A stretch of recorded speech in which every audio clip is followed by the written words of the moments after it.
Imagina uma mina a céu aberto.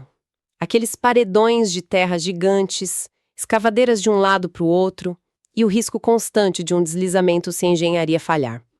A resposta tradicional sempre foi a força bruta, né? Força bruta total. Muros de arrimo colossais, concreto projetado, aço. É um universo essencialmente cinza. Bem-vindos ao nosso mergulho profundo de hoje, onde a gente vai desconstruir uma técnica que muda tudo isso. Pois é.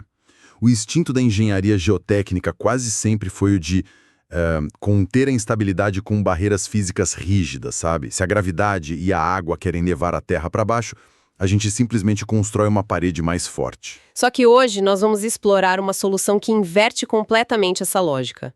Uma abordagem que está substituindo o concreto na estabilização dessas encostas, que é a hidrossemeadura. Exato. E o ponto de virada que eu, como engenheira, fico muito empolgada com isso, é entender que a vegetação não entra no final só como um paisagismo decorativo. Ela é a própria ferramenta de contenção estrutural. E isso nos leva à mecânica de como transformar a biologia nessa estrutura de defesa, né?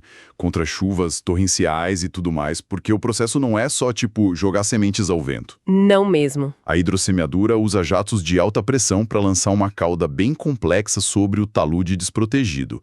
Tem as sementes ali no meio, claro, mas o segredo está nos outros componentes. Que seria um mulch, né? Isso, o mulch, que é aquela fibra de celulose ou madeira, os fertilizantes e, o mais crucial de tudo, os fixadores químicos. Eu fico admirado de ver isso funcionando na prática. Então, seria viável a gente pensar nessa mistura inicial como um concreto biológico de secagem rápida. Aquele fixador funcionaria como a cola para impedir que a primeira tempestade leve tudo embora. Nossa, sim. A analogia do concreto é perfeita. Ilustra muito bem o mecanismo físico.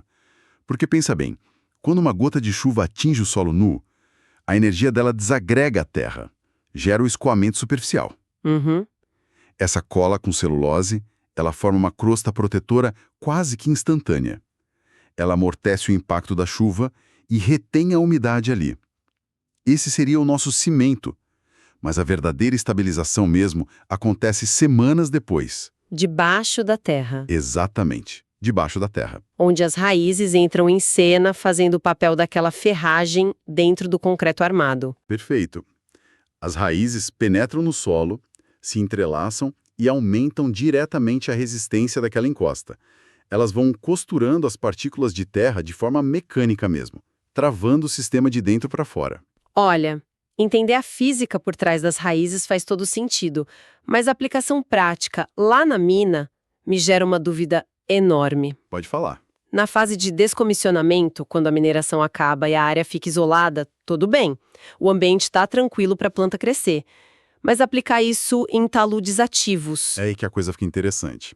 Porque a gente está falando de caminhões de 400 toneladas vibrando o chão, nuvens de poeira sufocantes, detonação. Plantar sementes no meio desse caos operacional não é jogar esforço no lixo? Como essa planta sobrevive? Parece super contraintuitivo tentar cultivar a vida no meio da operação pesada. Mas a aplicação em áreas ativas ocorre naqueles taludes que já atingiram a geometria final, sabe?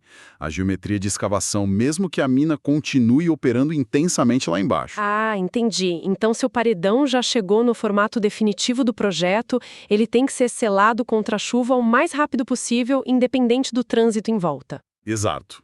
E o motivo para não esperar o fechamento da mina é estritamente geotécnico e financeiro.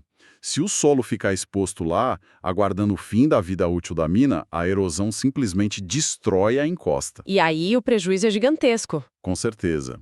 Um deslizamento num talude ativo paralisa a extração, soterra equipamentos de milhões de dólares e cria um risco absurdo.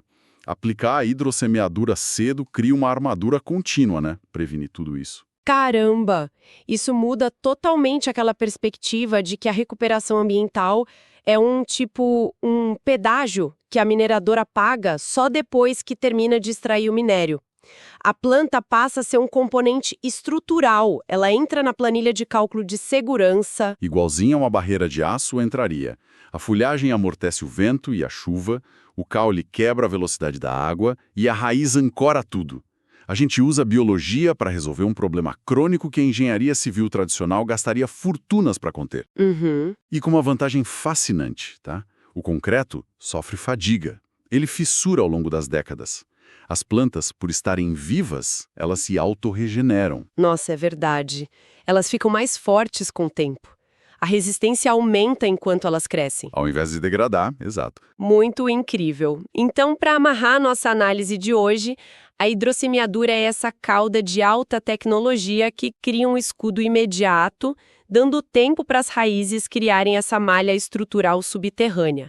Ela protege a mina em plena operação e já adianta a estabilidade lá para o encerramento. Resumiu perfeitamente.